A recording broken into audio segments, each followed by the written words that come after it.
Janganlah kalian banyak bicara tanpa mengingat Allah.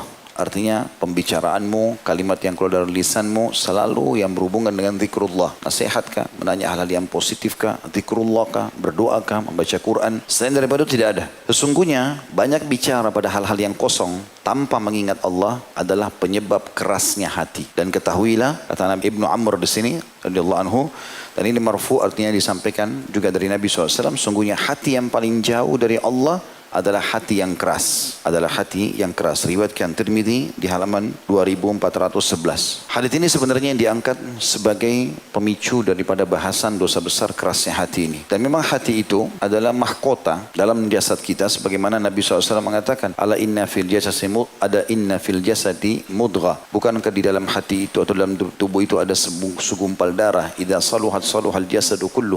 Kalau dia baik maka baik seluruh jasad itu. Wa idza fasada jasadu kullu, dan kalau dia rusak maka rusaklah semua jasad. Ala wahiyya qalb, itulah hati. Ada yang mengatakan juga jantung, tapi umumnya diterjemahkan dengan hati. Banyak sekali dalil-dalil ayat Al-Quran dan hadis-hadis Nabi SAW yang menjelaskan kepada kita memang hati itu ada yang lunak, yang baik, dan ada yang rusak, keras. Dan tentu ada sebab-sebabnya sehingga hati itu menjadi keras. Dan sebab itulah yang menyebabkan nanti dia menjadi dosa. Misal contoh, kita akan baca firman Allah SWT. Syekh Muhammad rahimahullah mengangkat misalnya dalil pertama surah Al-Ma'idah ayat 13. Di halaman 36-nya, A'udzubillahi minasyaitonirrajim. Fabima naqdihim mitsaqahum la'annahum waja'alna qulubahum qasiyah. Yuharrifuna al-kalima 'an mawadhi'ihi. ونسوا حظا مما ذكروا به ولا تزال تطلع على خائنة منهم إلا قليلا منهم فاعفوا عنهم واصفح إن الله يحب المحسنين. Tetapi karena mereka melanggar janjinya, kami kutuk mereka karena mereka berbuat maksiat, sudah janji sama Allah tidak akan melanggar, mereka lakukan pelanggaran, maka kami jadikan hati mereka keras, membatu. Berarti penyebab daripada hati keras adalah maksiat. Penyebab inilah yang membuat dia jadi dosa besar. Karena orang bisa melunakkannya dengan amal saleh,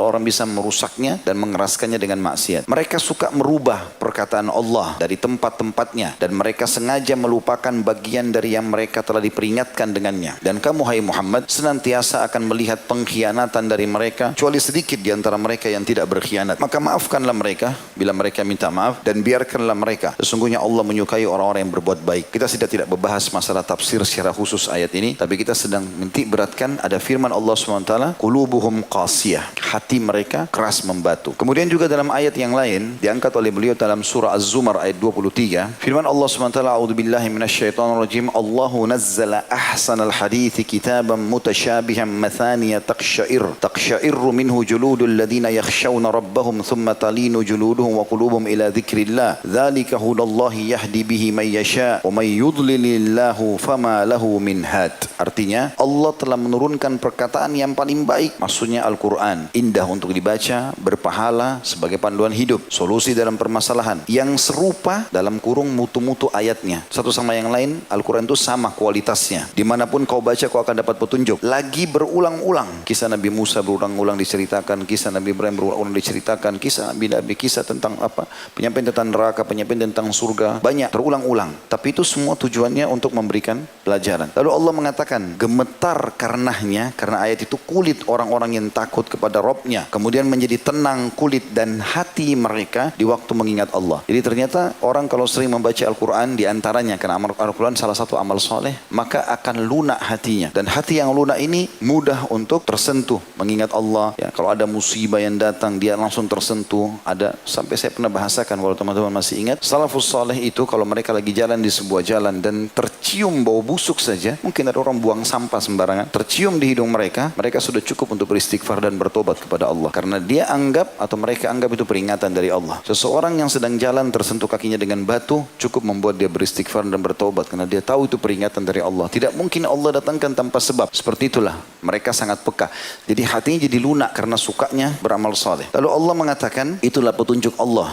Dengan kitab itu dia Allah menunjuki siapa yang dikehendakinya, dan barang siapa yang disesatkan Allah maka tidak ada seorang pun pemberi petunjuk baginya. Jadi tadi surah Al-Ma'idah ayat 13 menjelaskan ada hati yang qasiyah, yang keras karena maksiat. Di Az-Zumar ayat 23 ada hati yang lunak karena membaca Al-Quran. Juga dalam ayat yang lain surah Al-Hadid ayat 16, Allah yang maha suci dan maha pemurah telah berfirman, A'udzubillahi minasyaitonirrajim, alam ya'ni lilladina amanu an takhsha'a qulubuhum li dzikrillahi wa ma nazala minal haqqi wa la yakunu kalladzina utul kitaba min qablu fatala alaihimul amadu faqasat qulubuhum wa katsirun minhum fasiqun. Belumkah datang waktu bagi orang-orang yang beriman untuk tunduk hati mereka mengingat Allah dan tunduk kepada kebesaran yang telah turun kepada mereka. Jadi dalam ayat ini kata ulama, Allah bukan mengatakan tunduknya kepala mereka, tunduknya fikiran mereka. Allah mengatakan tunduk hati mereka. Karena hati yang harus ditundukkan, dan itu hanya dengan amal saleh, dengan kepatuhan kepada Allah SWT. Dan janganlah mereka seperti orang-orang yang sebelumnya telah diturunkan Alkitab, Yahudi dan Nasrani kepada mereka. Kemudian berlalulah masa yang panjang atas mereka, lalu hati mereka menjadi keras. Karena mereka justru tidak mau mengikuti isinya. Dan kebanyakan di antara mereka adalah orang-orang yang fasik.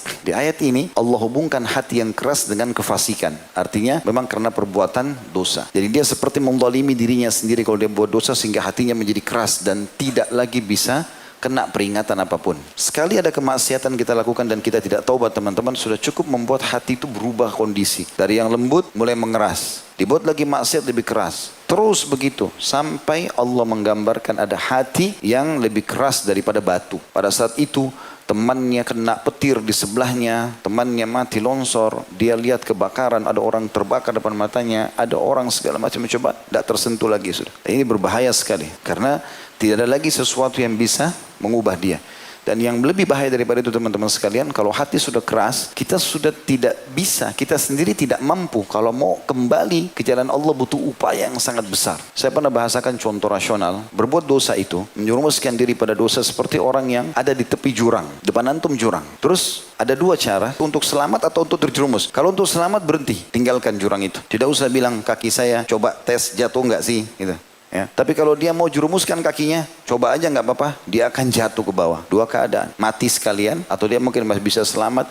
Tapi untuk kembali ke puncak gunung butuh mendaki yang sangat besar, upaya yang besar. Sekali antum sudah ikut pengajian begini, terasa iman, merasa nyaman. Terus saja kita pupuk itu pengajian, dari pengajian terus akhirnya kita makin lunak, makin penasaran sampai meninggal. Insya Allah kan istiqomah dan akhirnya meninggal dalam husnul khatimah. Tapi sekali kita buka pintu dosa, terus kita biarkan lalai, sudahlah nggak apa-apa nanti aja pengajiannya, akhirnya berubah. Yang tadinya seminggu sekali berubah, sekarang justru karaoke-nya yang seminggu sekali, atau maksiatnya, atau mungkin bahkan tiap hari, pengajiannya sebulan sekali, atau mungkin 3 bulan sekali. Lama-lama berubah kondisi hatinya. Dan kalau dia biarkan itu, dia kalaupun mau kembali jadi orang baik susah, karena nggak mudah kembali jadi orang baik itu. Untuk kembali dia butuh satu pendongkrak yang dulu lebih kuat dari dongkrakan dia pertama. Contoh misal, antum pertama sadar mendengarkan ceramah tentang neraka misalnya, tersentuhlah hati kita. Ini kalau saya dibakar di neraka bagaimana nih, dosa ini dosa. Kita mulai tinggalkan. Kapan antum futur? Futur itu kayak menjauhi agama, berbuat kemaksiatan, jauh. Maka untuk kembali kepada tingkat iman yang pertama, butuh pendongkrak lebih kuat dari yang pertama itu. Mungkin harus ada ceramah yang double, yang harus mendorong kita untuk itu. Makanya teman-teman tidak usah dicoba dosa itu. Dosa itu untuk dipelajari dan dijauhi, bukan dicoba. Oh ini babi haram, ya sudah haram. Tidak usah coba, saya mau coba dulu dagingnya babi, enak enggak? Ya. Khamr haram, haram sudah selesai, nggak usah dicoba. Tahu ini khamr, nggak usah coba. Saya mau tes bagaimana rasanya orang mabuk, nggak perlu. Oh zina haram, saya zina saya dulu, nanti urusan nanti nggak bisa. Memang bukan untuk dicoba, karena dia seperti ibarat racun. Kalau antum punya segelas susu, kita tetesin setetes racun, rusaklah susu itu walaupun cuma setetes racun. Susu itu kita ibaratkan iman antum dan amal saleh. Kapan antum campurkan dengan dosa sedikit, masalahin. Gitu.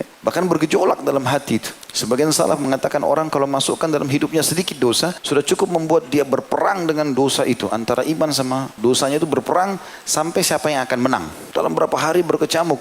Kalau dia ikuti maksiatnya, tertinggallah iman itu. Kapan dia ikuti keimanannya, bisa ditinggalkan dosa itu, tapi butuh waktu. Beberapa saat. Ada statement yang menarik dari seorang ulama tabi'in bernama Malik ibn Dinar rahimahullah. Beliau mengatakan seorang hamba tidaklah dihukum dengan suatu hukuman yang lebih besar daripada hatinya yang dijadikan keras oleh Allah. Tidaklah Allah Azza wa Jal marah terhadap suatu kaum kecuali dia akan mencabut rasa kasih sayang dari mereka. Jadi statement beliau sangat nyata tentang masalah bagaimana Allah memberikan sesuatu yang paling berat bagi seorang hamba adalah hatinya keras. Maknanya tidak tersentuh lagi. Mau lihat jenazah depan matanya, apapun cobaan tidak akan berubah. Memang dia nggak bisa, Bahkan dia heran, kok kamu bisa lakukan? Kok kamu bisa? Dia heran, kenapa kita bisa lakukan dulu di majelis ilmu, kita bisa sholat malam, kenapa bisa pergi jihad, kenapa bisa pergi haji? Dia bingung dengan itu. Dia nggak punya potensi untuk itu. Kenapa? Karena hatinya sudah keras. Dia hanya bisa, atau jiwa ini hanya bisa terbuka untuk bisa lunak kalau kita selalu berisikan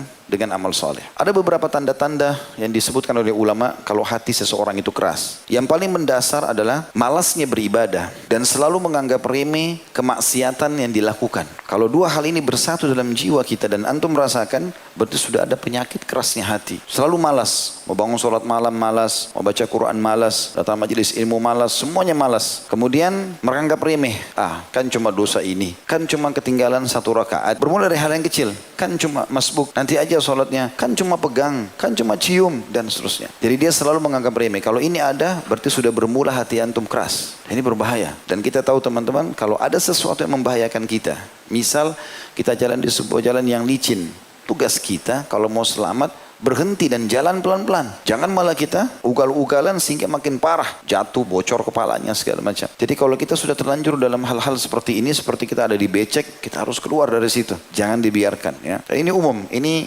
awal tanda-tanda futur.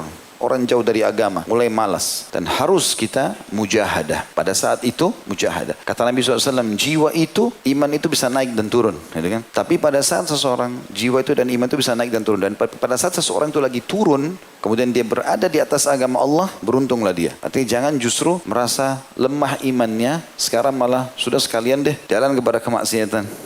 Ini nggak boleh. Jangan teman-teman sekalian. Jangan campur aduk antara susu dengan racun, nggak bisa. Pergi pengajian tapi pacaran. Taklimnya benar, pacarannya nggak boleh. Gitu. Nikah dulu, karena itu berbahaya. Antum mencampur baur antara amal soleh dengan maksiat ini. Dan penganggap remehan terhadap perbuatan tersebut, nggak apa-apa, saya kan tidak buat apa-apa. Duduk berdua aja di motor atau di mobil sudah haram, bukan mahram. Bagaimana antum nodain amal soleh antum itu? Jangan dibuka itu. Dan ingat teman-teman, saya cuma bisa bicara seperti ini. Yang rasain antum, harus antum yang bergerak untuk mengubah itu. Kapan kita bergerak untuk mengubah itu tanpa membutuhkan orang lain yang mendongkrak kita, maka setiap saat kita bisa kembali kepada keimanan. Tapi kalau selalu berharap, nantilah kalau dulu di majelis ilmu baru saya rasa iman saya bertambah. Berarti kalau di luar majelis ilmu, gimana? Satu waktu ada di mana antum sendirian. Ada saatnya saya berapa kali safar sendirian. Banyak hal-hal yang kita hadapi. Tapi karena kita sudah membiasakan diri, saya kemarin datang di Eropa, negara yang sangat terbuka, tapi saya akhirnya biasa saja, tidak ada sesuatu yang jadi beban. Karena bagi saya itu adalah hal yang salah dan saya tidak akan ikuti dan seterusnya. Terbentengi karena kita selalu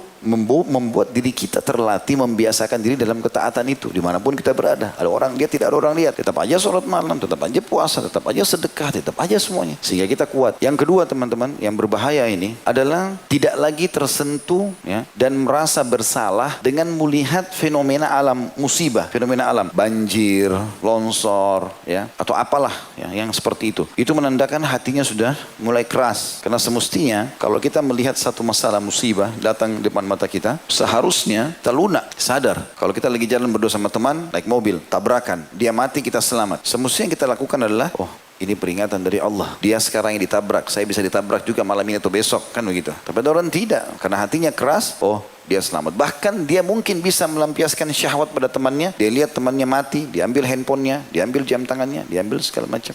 Dan itu statement Abdullah bin Umar radhiyallahu anhu. Beliau mengatakan dalam riwayat yang sahih, Nabi SAW bersabda tidak akan terjadi kiamat sampai dua orang jalan. Ya. Kemudian salah satunya ada dua riwayat. Yang pertama Allah kutuk. Ya. Yang satu mengatakan Allah tenggelamkan dalam bumi temannya. Itu tidak membuat dia melunak, tapi malah dia tetap, riwayat yang pertama, dia tetap melampiaskan syahwatnya yang tadinya dia sama temannya sama-sama mau ke tempat maksiat. Tetap dia pergi berzina, tetap dia pergi mencuri walaupun temannya sudah mati tadi di perjalanan. Kan banyak begitu, ada pencuri, perampok, kena tembak temannya, lari. Dia merampok lagi nanti. Dia bukan jadikan pelajaran. Kebetulan Allah selamatkan dia untuk supaya dia tobat, Allah berikan kesempatan, gitu kan. Tapi orang begitu subhanallah. Itu Allah juga sebutkan di dalam Al-Qur'an surah At-Taubah surah nomor 9 ayat 126.